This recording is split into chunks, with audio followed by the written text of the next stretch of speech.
What's up, everyone? Hello, hello, hello. Good evening to everyone who's watching. We are live from Mountain View, California. Well, in my case, at least. By the way, Mountain View lives up to its name. I really do have a view of mountains. You can't see it, but I swear it's there. So it's all true. And this is episode 15 of UXR Conversations out of, I hope, 22 or so in this first season. So a few more coming up. We're getting there. I'm Noam. I am Director of User Research at Wealthfront, currently on parental leave. I am also master of the dad jokes and an expert coffee drinker. I drink way too much coffee, including very late at night. Not sure if that's a mistake or not. If you've been watching these conversations, you want to see a lot more stuff, I just wanted to say you can go right there and check out all of the other conversations I've been doing since April or so, and many more to come. This time around, I am delighted to host Christina Scavuzzo, Senior UX Researcher at Chime, or just about to start at Chime. And like many people who find themselves asking questions professionally, as you and I do, she took an iterative, windy path to design research. I love the stories we each have about how we got to what we do, from neuroscience to electric cars, healthcare and education tech. There's a common thread, which we're going to talk about. And that common thread is decision making, I would say. We're going to dive deep, but that's kind of that. Decision making, how to design experiences when people have to navigate really complex systems. She recently is just joining Chime to work on making the banking system and the credit system less of a tangled mess. And it definitely is a tangled mess. Welcome, Christina. How's it going? It's going so well. I think given everything else that's going on, I think as we were chatting a little bit before, I really kind of dug into just really intensive cooking. I'm Italian, as my name may have given me away, but a lot of homemade pasta, way too much lasagna for the weather, as beautiful as it is. But I've been trying to just self-soothe with carbs, and so far I have to recommend it. So I'm doing pretty well. If you have extra pasta or lasagna just lying around, send it your way. Yeah, absolutely. No, lasagna typically comes in trays. So yeah, it's when it gets made, it's meant to feed, the army. Yeah, the whole everybody.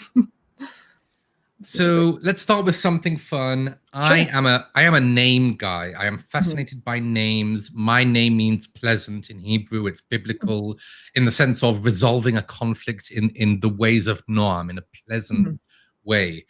Your last name is Italian. So not surprising, you're making a lot of pasta. I'm sure you're good at it. And it means, or it comes from something which has to do with wheat, right? It's a regional name which has to do with wheat. I yes. read some. What do you know about your origins? Like increasingly more. A few years ago, I actually got to go to Sicily. I am Sicilian, which shocks most Sicilians because I'm 6'1" and they're all like 5'2". So they're all like bitty people. I'm like, I don't fit into most of their buildings. Wow. But then when I start talking and like, I can't speak without using my hands, so like definitely Italian. So that usually gives me away and gets me folded in with the village. But yeah, my family is from a little town in Sicily called Enna, and it's just down the hill from Mount Etna, so the active volcano. And yeah, Sicily is the breadbasket of Italy. And so yes, Scavuzzo is like a family name that had to do with farmers and like wheat growing. And it's not a specific meaning per se, but it's connoted with that kind of a profession. So yeah. Yeah. Awesome. The carbs run deep in my family. Awesome. So, That's my wife and I love all carbs.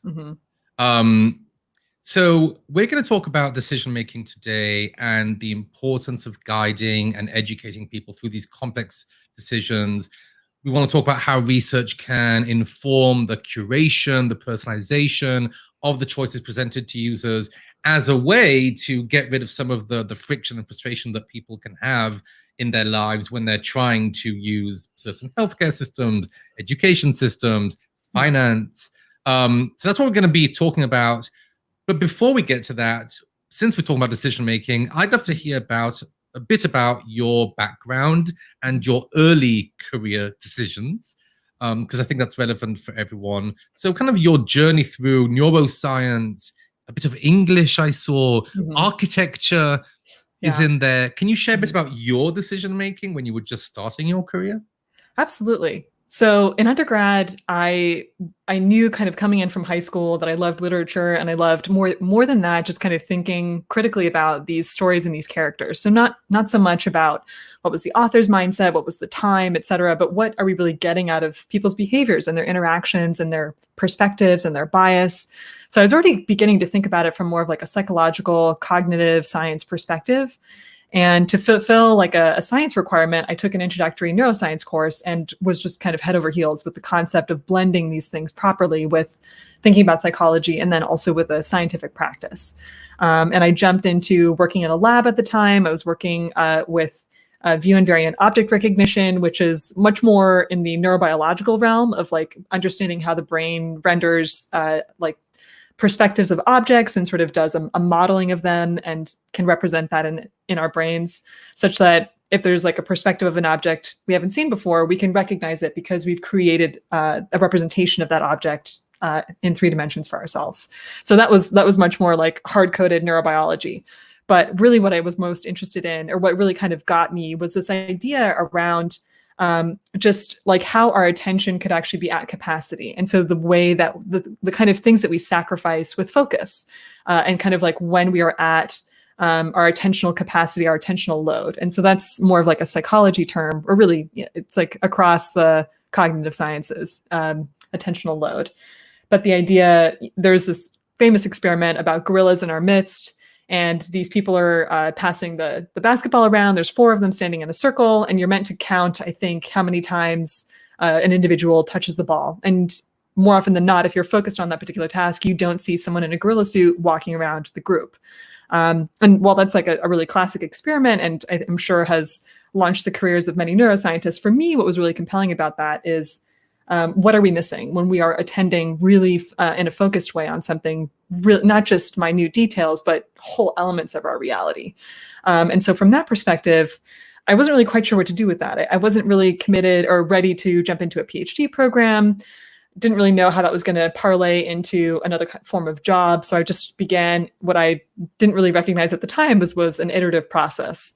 Jumped into working at Tesla, was doing market research and customer research for them, was really getting into this idea of like advocating for consumer voice, and then having that really on the ground experience of interacting with customers, and then being able to parlay that feedback up the chain and really do some actionable stuff with consumer education around that. Around this time, I'm a pretty avid reader, so I really got into design thinking and just self-educating around that. And happened to come across this amazing conference, which I'll never forget. And it's hosted in San Diego, where I'm from. Pretty often, I think it's hosted in San Diego. And it's called the Association of Neuroscience for Architecture. And at the time, I was moonlighting, taking some classes in architecture at Berkeley, just continuing to try and explore like what branch I was going to go down. And again, really almost feeling like the permission and the encouragement externally to continue exploring the convergence of different disciplines. So neuroscience and the built environment, the way that the built environment can affect the way that we interact with and perceive space. And from there, I jumped into doing some ethnography for an architect. By the way, Sorry, cut me off at any point. I just have so much to say. So just quickly, a few things. One is I went for my PhD to the University of Illinois, Urbana-Champaign. One of the researchers who came up with that gorilla experiment, Dan Simons, is from Illinois. In the same building I went to grad school at. It's one of the cooler things I've seen in terms of psychological experiments. The second thing is you kind of glossed over working for Tesla. This is a week where I have to ask you, what do you think of Elon Musk's and his partner's choice of baby name for their baby? I have no idea what their baby name is. Neither do I, because it's a bunch of weird like mathematical. I think it's like an equation. I don't even know. But never mind. let's leave that Maybe aside. if you complete the equation, it gives you variables that are the name. I don't know, but yeah, that'd be the kid can only learn their name once they solve the equation. That would be very Musk. It's bonkers. People are saying that Yeah. maybe it's his like computer password, so he named anyway. And then Yeah. finally, because we're kind of just going over these crazy things you're sharing, which I'm just trying to wrap my head around. My father-in-law is an architect, and I swear I'm listening to you, but I'm not quite comprehending this relationship, which I've never heard about, between neuroscience and architecture, and I'm not quite following. Can you kind of just unpack what that relationship is and what your work in that realm was about? Yes, and I love it when I get questions that kind of pull apart my assumptions. So that's awesome. And so I guess the connection there can be manyfold. It can be your acoustic experience of a space. I think that's a really good kind of accessible, tangible example where if a space just sounds kind of cacophonous and harsh, like that's neurological feedback that you're getting, and that's like coming from the space itself. But some of the early research that was getting into the applications of neuroscience to architecture were talking about how you can actually make hospitals less of a hostile environment, or if you are designing psychological wards, sharp corners, blind corners can actually induce a lot of anxiety because you can't see who's coming from around them. And so either curving those corners or providing mirrors or some kind of visibility assistance is really helpful and actually is calming for a lot of patients in those facilities. And so a lot of it was really coming from mitigating psychological anxiety and trying to understand the ways that the built environment exacerbates and ameliorates that. We all know that like the idea of having a view out into nature is beneficial to our psychology. But part of the research that I did with I was working with an affordable housing architecture firm in San Francisco. Part of the findings that I got there was that not necessarily. And so people living in affordable housing more often than not are below or within a very specific socioeconomic bracket, in and around a fraction of the poverty line. And their perception of windows, well, I'll tell the story, is I went in and did a lot of in situ observations and worked with a lot of the community managers to get access to these residents, to get post-occupational feedback on the architecture. And the idea was that this whole building had been designed with a view of the bay. And this was meant to be the crowning achievement. But for the majority of people living in those buildings, they had boarded up the windows with cardboard, with newspaper, with wrapping paper, with anything that they could come across. And it was pretty clear that it wasn't temporary, not just for the afternoon sun. In talking to some people about that, they were saying, I don't feel safe. It feels like a big window into my home, into my life. I'm worried that someone will throw something through the window, et cetera. So for some people, and that kind of really got me into this idea that the experience of design can be socioeconomic, can be culturally based, et cetera. And so that there are any number of universal principles of design and aesthetic in architecture and everywhere. But it's also really compelling to think about where those break down. Absolutely. Fascinating. Yeah. We have so much to talk about, so let's move forward to. I wish we could talk more about that. Yeah. Let's move forwards to something which I think is incredible and inspiring. You then worked and are now still working in what I consider three of the most important, foundational, and somewhat, I don't want to use the word broken experiences, but there's a lot to work on, and they're very complex, which explains why they're so hard to improve. In the realm of tech, you've worked in healthcare, you've worked in education, and now you're working in finance, in fintech. What, in your mind, is the common thread between those areas when it comes to decision making, just broadly? Yeah, absolutely. And I think I can actually encapsulate this in kind of a more personal story, which is that both my parents didn't complete a college education. My dad got his associate's degree. My mom ended up finishing college later on in her career, and I'm super proud of her for that. She's just completed her master's degree last year.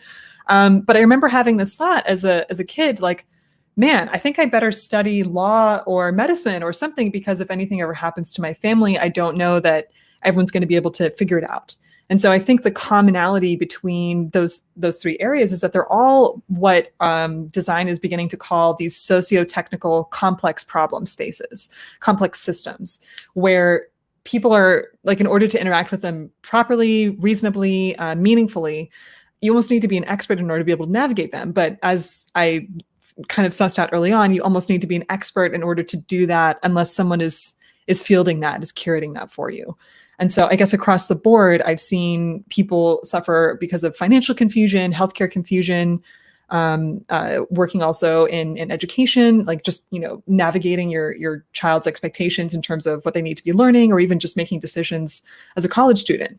All of these things can have a lot of impact on your life. And I think that's one of them, where it's not as if it's complex in the way that astrophysics is complex. It's like, no, there are real ramifications for your life. And these are many of the avenues by which we interact and affect and engage with society. And so they're not irrelevantly, or, abstractly complex. They're very tangibly complex. So I'd say like that's, it touches at pretty much everyone's lives. And we're not doing a good enough job to make that accessible for people. Yeah. When we say it's not accessible, or I guess my question is, what is it that the users or the consumers of these systems are lacking? I know that we've talked about in the past in private about things like these, you called it legacy mentalities or attitudes. And that's what creates the challenges for people, because they might have these very strong, unfounded really beliefs about themselves and what they can or cannot do with their money, with their health, with their education. What is it that, blocking people, or what is it that the users of these systems are missing to succeed in your mind? Yeah, and I think if we think about that as like potentially a spectrum of people who have had maybe really intense experiences, either with getting into significant credit card debt, or having a really bad maybe a chronic illness that just kind of feels intractable, so there's the extreme versions of those experiences. But even if you're someone who maybe by chance just happens to be engaging with the system for the first time in an impactful, significant way, maybe you're trying to open a loan, or, something along those lines, and this is, you're fresh and dewy-eyed. Even with that level of lack of baggage and that kind of interaction with a system, I think what you're coming up against is this sense of it is just complex. And then at what point do you start to feel inadequate, or does the weight of the decision actually take up capacity of your attentional load? And part of that, I think, that has been really interesting is it's kind of a lack of information, but because these systems are so important, I think there's also a lot of emotional bandwidth that gets kind of caught up in that. And UCSF was running an interesting research project a few years ago, I want to say, maybe 5 years ago now, that was looking at how breast cancer patients were receiving their medical information and their ability, their efficacy to turn that into decision-making. And so I think that, UCSF is an amazing research institution, but I think even looking at the dialogue, like the conversation, the transfer of information, and how that gets absorbed and then gets turned into meaningful care decisions or decisions around care. I think it's not so much that people are missing something. They might be perfectly logical people in more neutral contexts, but because it's your money, it's your mortgage, it's your credit history, which is somehow a reflection of if you're a good person, if you're, it's your child's healthcare. These things aren't without emotional weight. Or if it's your education, it's your future in a more my abilities, my potential kind of perspective. So I think it's complex. So yeah, there's a lot going on. Man, I think we're gonna need a few hours for this conversation. I'm starting to be a bit concerned here. I just want to say, keep jumping in and like moving us along. This is great. No. I'm just having so much fun here. I just want to remind people. I see we already have one question from Tiana. But if anyone has questions or just comments or thoughts, if you want to engage with us, please send us your questions. YouTube is probably best. It has the least technical glitches, but also Facebook and Twitter should, I think, be working. So go on YouTube, write a question. We'd love to chat while we're at this. By the way, what Tiana is asking, and thank you, Tiana, for your question, is around conflicting user opinions. So let's think about fintech. You're facing a diverse group of users, people of varied levels of financial savviness, which means they might have different needs, conflicting opinions about how the product should be designed. How would you make decisions about these different user requests while avoiding, or can you avoid, making a vanilla product? I'd actually love to address that first, if that's okay with you. Yeah, by all means. Yeah. I think that I am by no means, I'm not a founder, I'm not an entrepreneur, I've never started my own company. If I did, I believe it to be true that one of the important things is focus for success. And I think that in the fintech space, what we're seeing is that various kind of next gen banks and new credit systems and everything, and loan systems that are coming out, they are focused on particular groups of users, particular audiences. So, for example, Christina and I work in companies that are serving a very different demographic. And so I don't think we really hit too much of a problem with users having different opinions. Obviously, there will always be some users who love a new design and others who don't. So I'm not saying those conflicts don't exist. But we cannot and don't want to, I would suggest, serve all users of all groups, of all demographics. That's just not something that any single company can do. And I think companies will fail if they try. So that's my kind of strong opinion on the subject. So again, that's not to discount the fact that these things happen. But I would suggest that various companies are focused on different users, so it's not as big of a problem as some may think. Do you have any thoughts on that? Do you think I'm right about that, or you have a different opinion? Yeah, no, I think focus is incredibly important because you don't want to solve all of the problems. You really want to identify how you can solve the problem that you've identified. And I think once you have that kind of fit, then maybe you can take on additional layers of complexity. But you don't want to take on more than your company can handle at a time, because then you're not really serving anyone's best interest. But I think when we talk about like a general concept of different users, let's dig into what that actually means. And so maybe that looks like there's actually similar needs, similar pain points, similar motives and goals for that user, but maybe different levels of understanding. And so maybe what's actually going on, and I'll take an example from Coursera, is you have a series of people who are interested in transitioning from a non-technical role potentially into a data science role or a programming role. Let's use that as an example. And in terms of how we thought about designing the product, the thinking was more about like, let's think about who's on the edge of this like curve of people and how much they know about what they're trying to learn. And so I think that's a really important way to think about. It's one user, it's a learner, they're trying to engage in really technical content, but the way that they are different, the way that they're differentiated is how much they know in order to motivate themselves or create their own momentum as they navigate your platform. So we can have levels of complexity, we can have levels of exploration, of search, et cetera. The more savvy users might just come in or even, arrive from Google. They have a specific class in mind and they're off and running. So your product, really exists to just deliver them content. But for people who are using search to learn, to like understand and engage and like learn from query results, et cetera, like understand what the different skills are involved for a Coursera course and comparing those across multiple beginner courses, et cetera. Those are people who might want and benefit from a little more curation. And so I think you can have a platform that serves people who are off and running and can get themselves to where they need to be, while also offering a few, like some more guardrails for people who need that, who are using your platform to learn and explore about what they're going to do.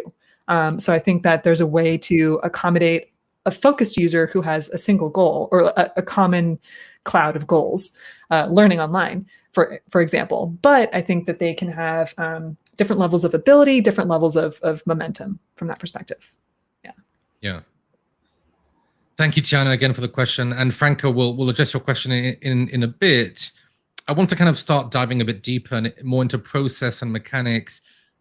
But before that, what's our role as researchers in all of this? Before we talk about how we perform that role and some tips and tricks for doing this type of research on decision making, what is that role in your mind that we have when it comes to helping people navigate these systems, and make the right decisions for them, et cetera, et cetera? Absolutely. I think in this particular context, our role as it relates to users is to be that interface, is to have done the work of being that expert and facilitating understanding what their needs are and compressing that into an experience that alleviates stress and alleviates the emotional stress of engaging with this kind of content, understanding your why your credit score went down, or how to get it back up, etc. Taking the stress out, making it as intelligible as possible, and understanding and trying to anticipate the questions that'll come up and like the points of confusion, and injecting that into the flow, into the experience, into the copy. I'm a huge proponent of amazing UI copy. I think I think we're all very verbal creatures as well as visual, and so those definitely go hand in hand in terms of being able to communicate and express the value of a product, and for users to receive that. And so I think it's about anticipation, it's about deep empathy, and then applying that in a way that the user feels like where they come up against challenges, that they are also being met with solutions or pathways that can actually help them continue navigating the space, where they feel anticipated in some way. And I think that's how you feel empathy, or like you feel that someone has empathized with you, is that you feel that your needs are being anticipated. Yeah. When I think of expertise, you mentioned, being an expert. I kind of wonder, among other things, where do you take inspiration from these days? Behavioral econ, psychology, your background in neuroscience and design and architecture, other things. Where should we all be looking to become not just more of an expert with the product we are working on and our users, but also the field of decision making? Any thoughts on that? So I think I'll answer those in two parts. So in terms of just like my broad inspiration in general, and then maybe also into decision making. But I've really enjoyed learning more about the practice. I'm not sure if IDEO created this or just branded it really well, but the idea of doing analogous research. So just learning more about other industries and then sort of seeing where those experiences or challenge points could actually have something in parallel with a product that you're working on. Maybe not even necessarily like other companies or industries, but even looking at how the United Nations resolves conflicts or seeks to build empathy, or, bridges languages in terms of like what is the most essential way that you can communicate a conversation between someone who speaks Mandarin and someone who speaks Portuguese, et cetera. And so kind of using these really high tension, high emotional, just high emotion situations, and then like think about what strategy you can use to take out of that and then apply it in a different context. So really just kind of poking around other spaces has been super interesting for me, be it like thinking about like Design Matters, Debbie Millman, that's like an amazing podcast, but she talks about graphic design. And so like I love listening to graphic designers or industrial designers just talk about objects in space and how people experience those. And I think it's sort of also a common thing where it's both teaching me about other industries, and other creatives and the way people explore their creativity and solving problems in different ways. But it's also taking my mind off the task at hand. And so it's like it's a reprieve, but it's also more information. So that's something that I find really inspiring. And then in terms really, of yeah, I just have to say it's funny how I really think we share a lot in common, and this is one of those when the pandemic's over, we're going to be best friends. So yeah, probably that's going to happen. Yeah. When I go to a conference, for example, like an academic conference, I will often go to a track which is rather unexpected for my role and what I've been researching, because I find it inspiring. And I have this thing when people ask me kind of, what books can I read or what articles can I read to level up on whatever, I often send people to, and I think it's so important, to books that do not have the words user research or UX or something in their title. And yet they are so inspiring and so educational when it comes to our role. And it sounds like you're doing the same and just taking inspirations from places that are not obvious and yet they're so helpful. So I think that's a really great tip for people who are listening in. I believe in that so much. It's really enriched my life and helps me be just a much better researcher.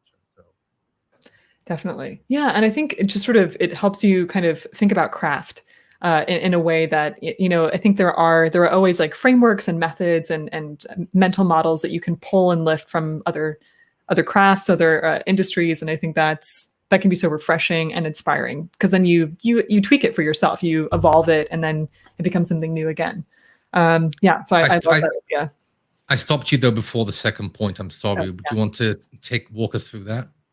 Yeah. So in terms of decision making, I really got into it reading Thinking Fast and Slow, really getting into the Classic. Kahneman, Tversky. Yeah. So all that, that was like a slog, but definitely worth getting through.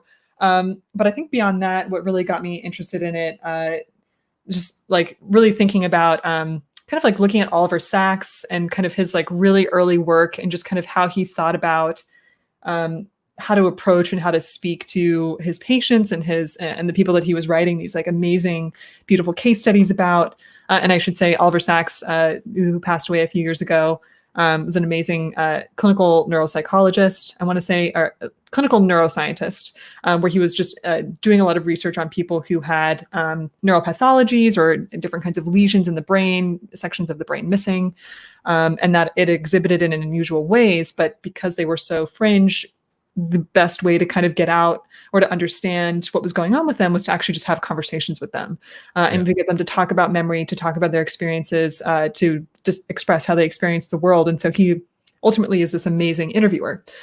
So that's not so much about decision making, but more further inspiration about how I think about research as well. It's just this like deep practice of listening in a lot of ways, where you can't necessarily, I mean, as researchers, we are thinking about the next question, but ideally there's that balance of deep listening as well as being able to evolve and adapt your questions to the new information that you're getting from the participant.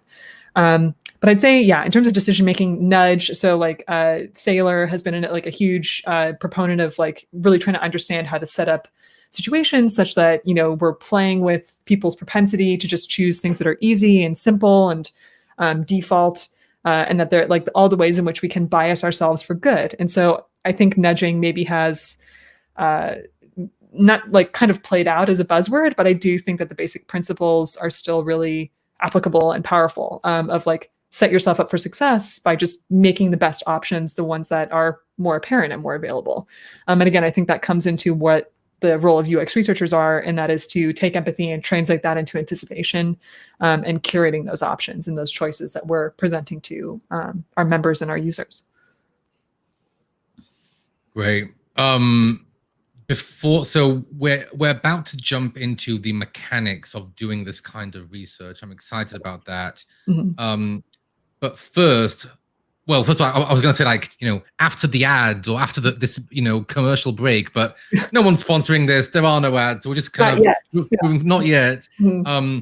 But let's do the Franco spot. So Franco D'Angelo is asking a couple of questions here, and I'd love to answer those before we jump into the mechanics of decision-making research. So the first is around complex systems, and how do you articulate holistic complex systems research in your daily role? I'm thinking especially across teams and time management wise. That's the first question. Mm-hmm. Any thoughts on that from your previous experiences? So I'm not. Oh, you're muted suddenly. Not sure why you're muted. Hold on. Mute. Okay. Oh, there we go. All right. Yeah. I think I may have touched it by accident, but you can hear me now. Yeah, we're good. Great. Okay. So I think what I was trying to say is that I'm not entirely certain what we mean by holistic, but maybe thinking about like all of banking, all of healthcare, but maybe how that gets articulated in a day-to-day job, and then thinking about time management. So maybe how I'll think about that is maybe a question around when to do foundational research or when to try and up-level people's understanding of the whole system. Like, is that necessary? Maybe that's part of the question is like, do product managers and engineers and designers need the download, or can you parse that? That's how I'm going to interpret the question. Yeah, I would see it that way. Yeah. So let's try that. So I think it's, again, maybe the job of the researcher, certainly the job of the researcher, to decide what is, not decide, but like lift up what's pertinent to the question, to the problem that you're trying to solve. So it's not the whole issue with the electronic medical system. It's maybe your ability to transfer your medical records to a specialist. And so maybe you're just trying to solve that single node. And so the information around that, the fact that the electronic medical record is like a historic financial system, et cetera. Maybe everyone doesn't need to know all of that, all of the historic flaws and the traditions around this legacy tech. But they really just kind of sift out what's pertinent. And so I think in a lot of cases, what I try to do as a researcher is present the most topical, prioritized information around a socio-technical complex system. But then if there is appetite for further information, or if it seems pertinent as we continue to iterate the design solution or the product solution, then that's when I'll kind of like feed that in. But I think there is not necessarily an appetite for digesting a thesis around a particular issue, as much as I would love to give lectures at work. But I will say that kind of like doing that like drip campaign of like, oh, and then there's a story around this, because that speaks to, because I think you always want to tie it into specific context. And certainly in terms of time management, you don't want to blow up a timeline with being a little precious about how you want people to like really get on board with the context of a problem space. So I think there is a lot to be said for prioritizing for efficacy in terms of just what is actionable, and then being able to take that and move forward. And then as iterations come up, maybe interpreting the feedback that you get from prototype analysis and maybe adding additional context as needed. That's probably how I would approach it. Yes. Yeah. From like more of a mercenary efficiency perspective. Yeah. And then great. And Franco wrote right. So I think he's referring to you understanding correctly, like what he's trying to get at. Awesome. I'll take the second question here briefly, just so we can talk about the mechanics here for a sec. Would you recommend making periodical use case analysis to check if users are doing key behaviors different to the ones originally intended in product development, kind of user innovation on the product? I'll tell you this, Franco.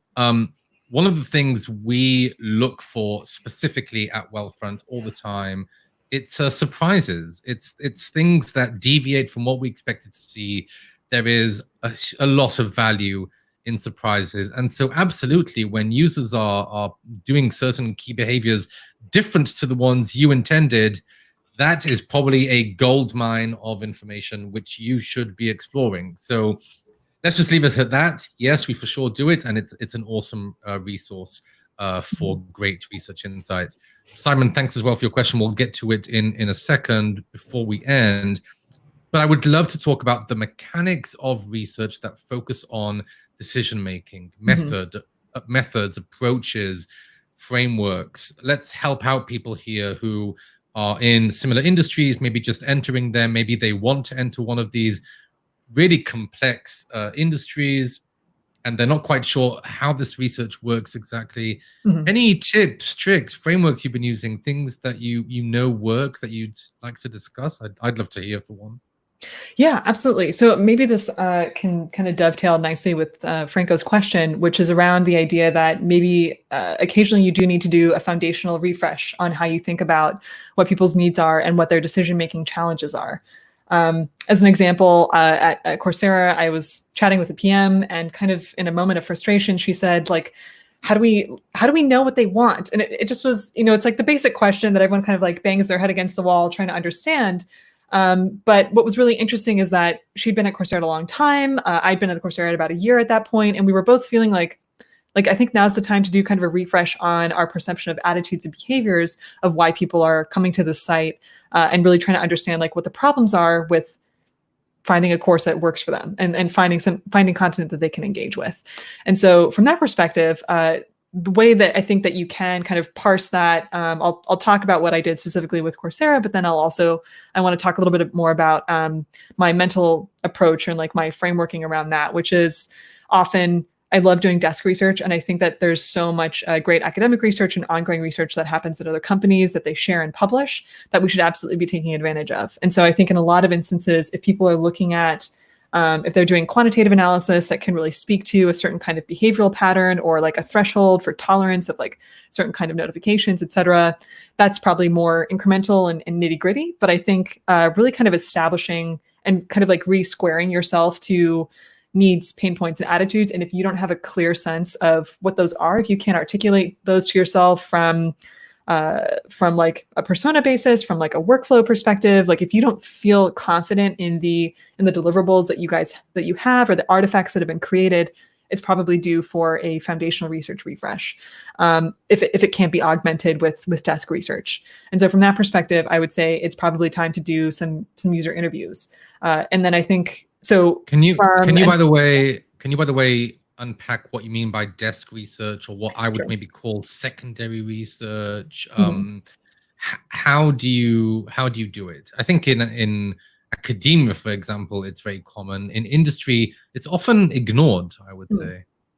It is, because there's this sense that it's not timely, or it's not, or like the conditions aren't right, or that the numbers are too small, because academics historically have a hard time getting a large enough sample size. But Facebook publishes research, Pinterest publishes research.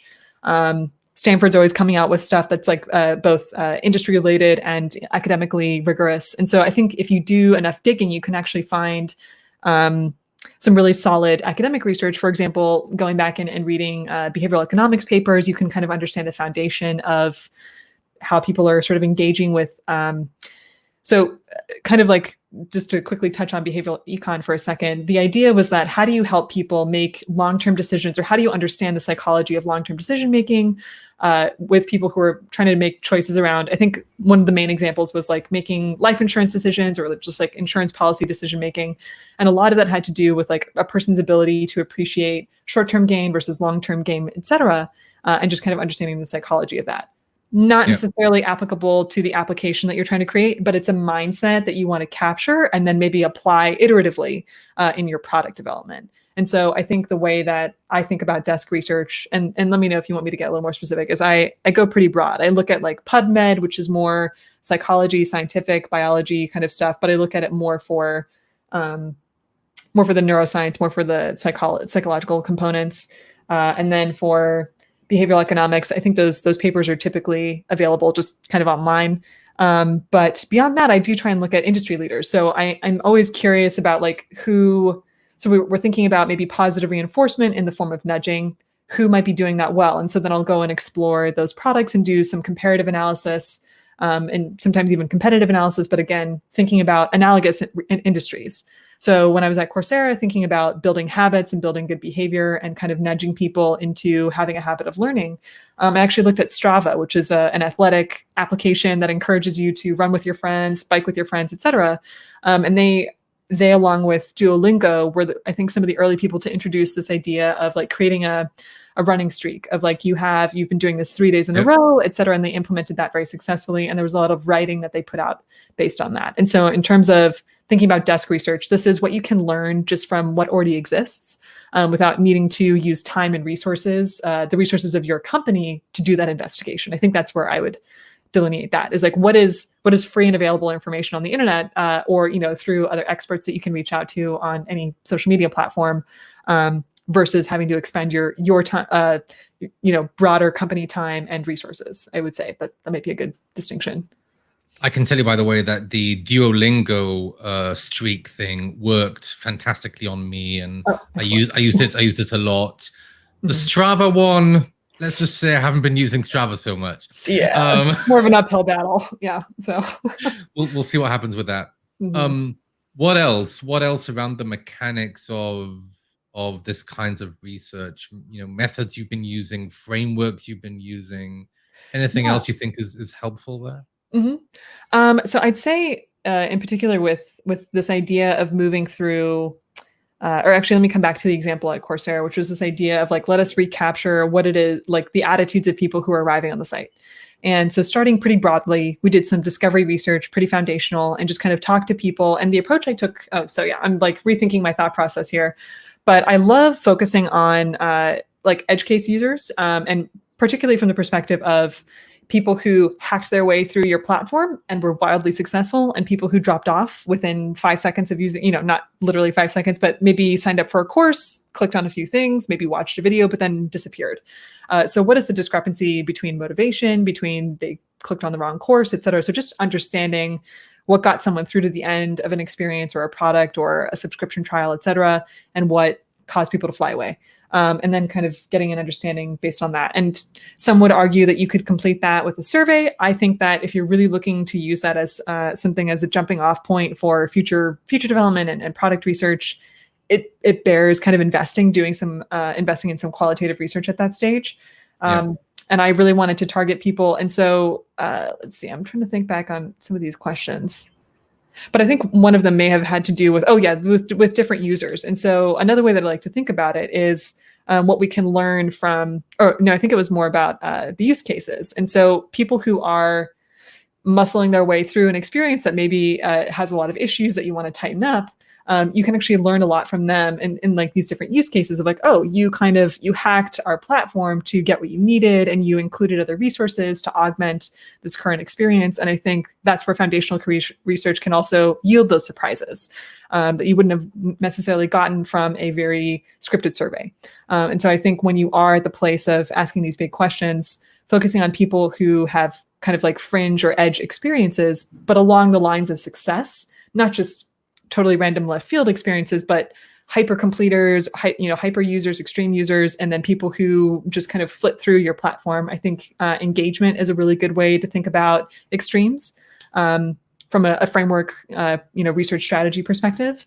So, where necessary, start with desk research, start with secondary research, or really say that this is the time to invest in foundational research, and then potentially think about who's wildly successful and who's really struggling, and then see, if there are solutions that could be borrowed from the wildly successful folks, and then really, grounding yourself in the needs and pain points of people who are struggling to engage with your platform, and then moving from there. And so based on that, when I was working with Coursera, I think where qualitative research, its main strength is like you're able to just capture these personas, these mindsets, these workflows of like, this is my mental process as I'm trying to parse the information on your site, and then you can use that as your North Star as you're continuing to iterate on the product. And so I think as soon as possible, once you've done that foundational research, spinning up possible prototype ideas as quickly as possible, I think that's the best way to go.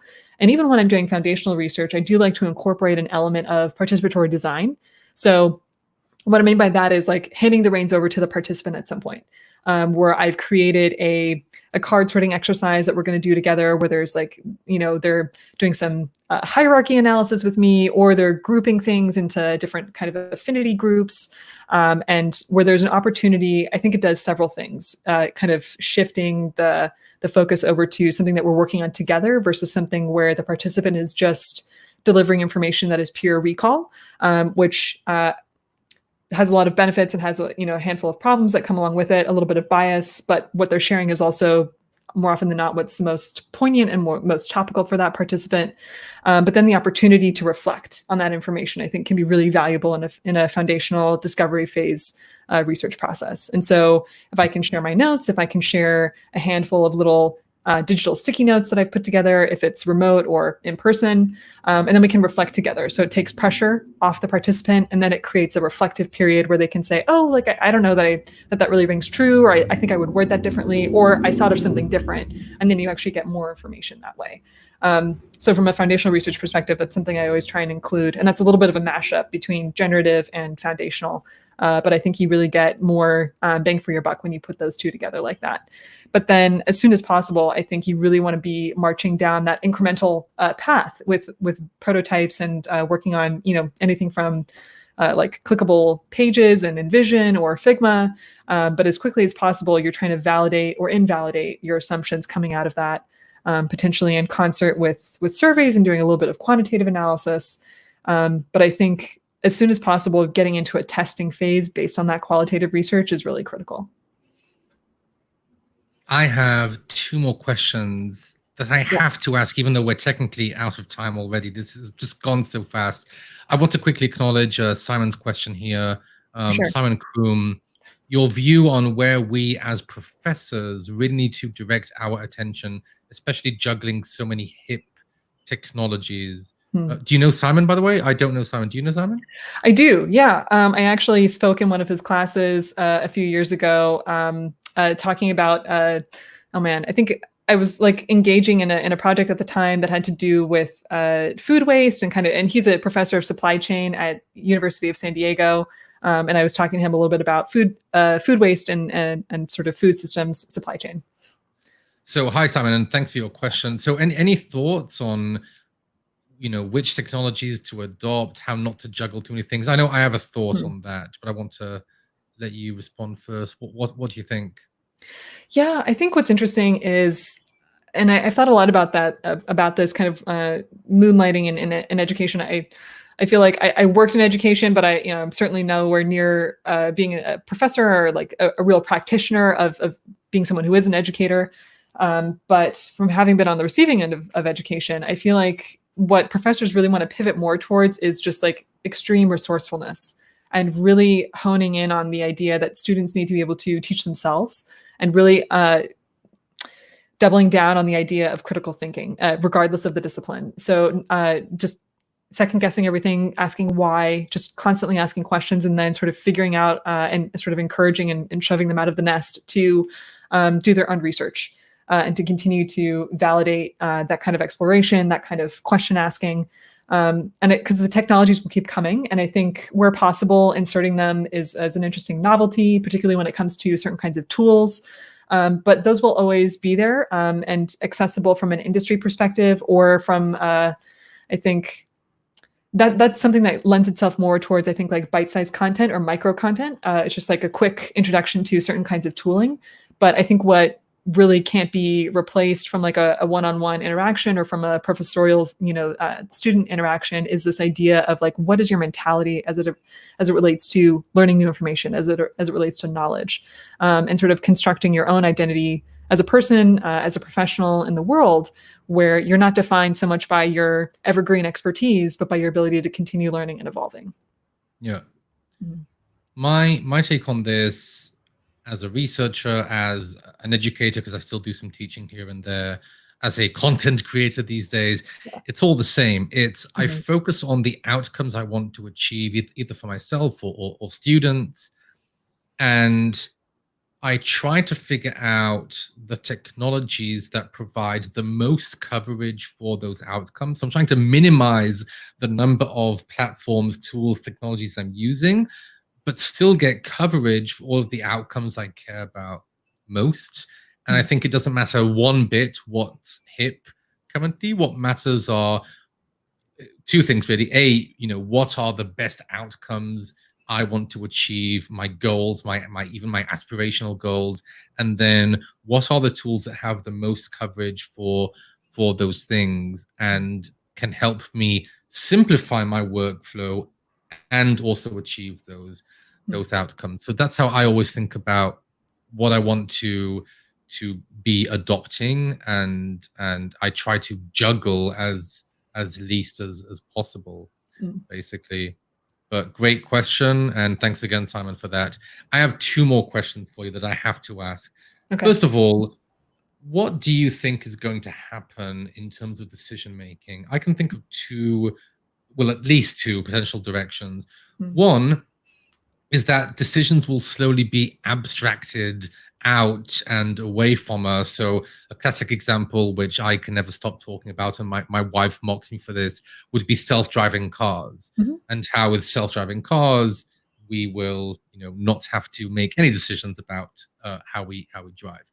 Versus systems and research that will help continue to support people's decisions. So an example of that would be companies that are doing, for example, genetic or health testing. And then you have these apps where if you've taken a DNA sample or a blood or stool sample, and then you get recommendations on what you should be eating and how you should be exercising. And so you're getting a lot more support than ever before. It's not abstracted away from you.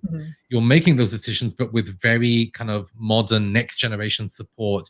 And I'm not saying it's like either or necessarily, but I guess the broad question is, where do you think the future of decision making is going, and what sort of projects will we maybe be working on in a year or 2 or 5? Yeah, so I'm reminded of a really great phrase from Richard Thaler, the author of Nudge and The Economist, where he talks about being a choice architect.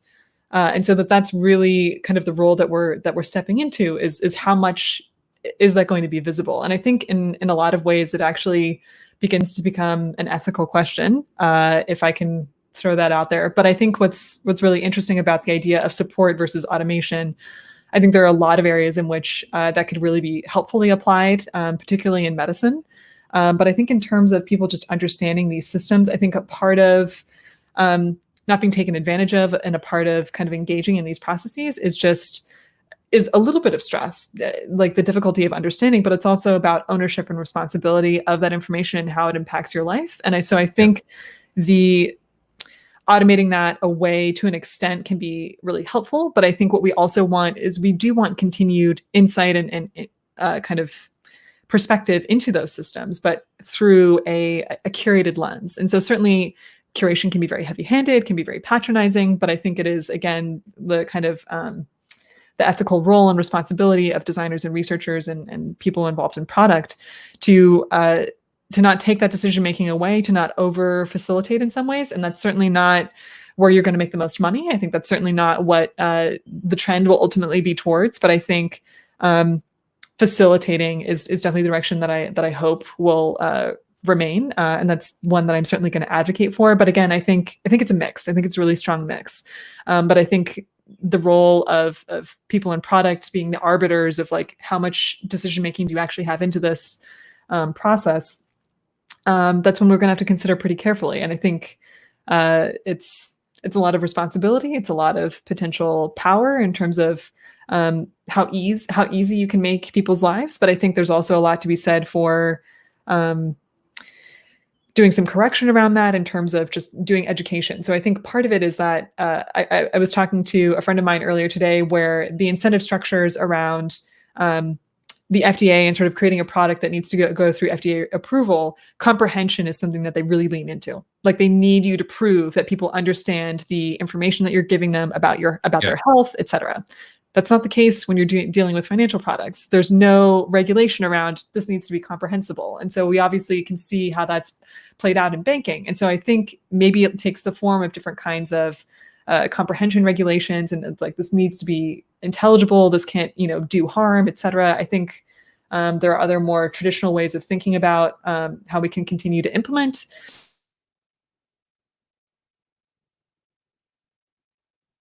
I think it just kind of like automatically randomly mutes me, which is weird. It's okay. It's gonna cut me off. But yeah, I think it's going to continue to head towards automation. Absolutely. And so I think the kinds of things that we'll be looking at are going to be really interesting in terms of people deferring away a lot of these decisions and creating a lot of trust, because there's not a better way to ask the question or to interrogate the system intellectually or in terms of its real-time applications to your life. And so I think where we can create some kind of balance with that would be ideal, but I may not be holding my breath for that. So yeah, would love to hear your thoughts as well. Oh, I have so many, but I just have to ask you one more question, and then we have to end. It's random, but we need to end. Okay. Yeah, so, it's arbitrary, but we've agreed. Yes. We'll talk. We'll talk afterwards. But I have to ask you this: we're at a time when I think a lot of people, a lot of researchers, especially, are thinking about their next career move, and reflecting on their careers in general. And I want to ask you, as someone who has worked in all of these just really complex foundational fields in our lives, if people are pondering and considering going into healthcare, going into education, going into finance, what do you think they should know before making that leap? And maybe you have a particular challenge or something that just really excites you about these fields that you want to share with people as they are considering what they should be doing next. Yes. So you mean people going into product in those industries? That's your question. Yeah, into research, into research, whatever. Yeah, I think that's a really great question. I might think about it. I'll give maybe some examples about the complexities of each space. I'd say healthcare is fascinating and incredibly humbling. And I've been humbled in every industry that I've worked in, just because there are the people who are the direct practitioners of that space. As a researcher, you kind of get to be the generalist of these different expertise, like experts in their professions, et cetera, but to kind of lift out of that the situational issues or the complexities of various interactions, and to kind of create like a universal problem for that particular space or experience, service, et cetera. But I think what's been really fascinating, or what was really fascinating working in healthcare, is just understanding just like the insane levels of politics, the levels of unique culture within each hospital system. So I was working at Becton Dickinson, which had recently acquired CareFusion, and they're a legacy medical device company that was like looking to get into more platform management of hospital formularies, which it basically does pharmaceutical management for hospitals. And you wouldn't believe how complicated and how politically charged those conversations can be. And it's people are really passionate, and everyone kind of comes back down to, but this one time when I was like trying to get this medication for the patient, it didn't work for me. And so therefore, like this process seems fundamentally flawed. And then someone has a totally other reason where that particular system would allow for certain kinds of abuse. And so there are really amazing applications for the kind of design and product decisions that you end up making or advocating for. And it's just an incredibly rich environment of like all of these people who care very passionately about the space that they're in, have incredible expertise and legitimate opposing opinions. And so trying to sift through that to come out with like a way forward or like the next iteration and in a product experience is really rewarding, really challenging, and humbling, as I say. I think healthcare is fascinating, and it's a really valuable experience for people doing research, I think, because you do get this sense of working within regulation, within a system that answers to regulatory bodies. I think that's really important, or a really valuable experience as a researcher, as well as just I think they might be the most passionate experts, subject matter experts, or participants that I've worked with are physicians, nurses, resident pharmacists, et cetera, because they all have life and death stories that they can share with you ad nauseum. So it's pretty profound. And I think in terms of getting into education, it's really, I think the advice that I would have there is maybe even explore having some kind of direct experience with that space. As I was kind of wrapping up college, I did a lot of tutoring. And then later on, I did a lot of volunteer work with this organization in San Francisco called Home Away from Homelessness, where I would go and I would tutor geometry and algebra and a little bit of chemistry and, some like baby programming and things like that. And it just was incredible. I think to get some kind of tangible interaction through volunteer work or something with that industry that you're going to be stepping into, I think goes even beyond doing kind of like in situ observations with research. Is like if you can participate in some way, I think that just adds a whole new layer of perspective to how you approach with humility and respect that space, I would say. Let's end with that, Christina. Okay. I have a feeling, as you said, that we will be great research friends. But for now, thank you so much. Oh, yeah. Thank you, Noam, for joining me today. Yeah. It was awesome. So I always ask this: if people want to reach out to you, ask questions, whatever, what's the best way? What should people reach out for? Yeah, would love. I mean, I have been the recipient of some amazing mentorship over the years in UX, and then also just jumping into different industries. So I am definitely looking to pay that forward. So if you have questions about UX career decisions, again, kind of as Noam, as we touched on, thinking about different industry moves and things like that, reach out to me on LinkedIn. I'm pretty active on LinkedIn from like just connecting and talking to different people and understanding different products, et cetera. So I think that's probably the best way to search and find me and to reach out. So definitely do that there. And then, like methodology discussions, et cetera. So yeah, I'm happy to answer all research related questions as well. And if you want to nerd out about neuroscience, even better. So much fun. Yeah.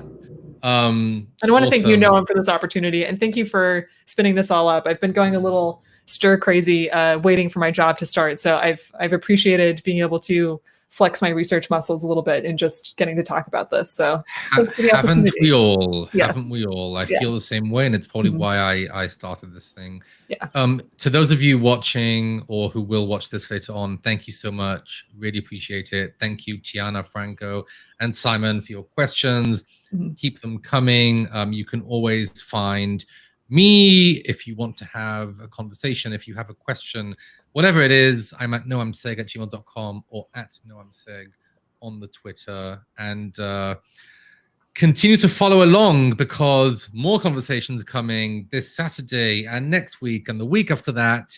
Some incredible researchers, research leaders, non-researchers as well, because I'm going to be speaking to incredible designers. Cool. It's going to be good. So join me next time. Until then, have a great evening and thank you so much. Bye for now.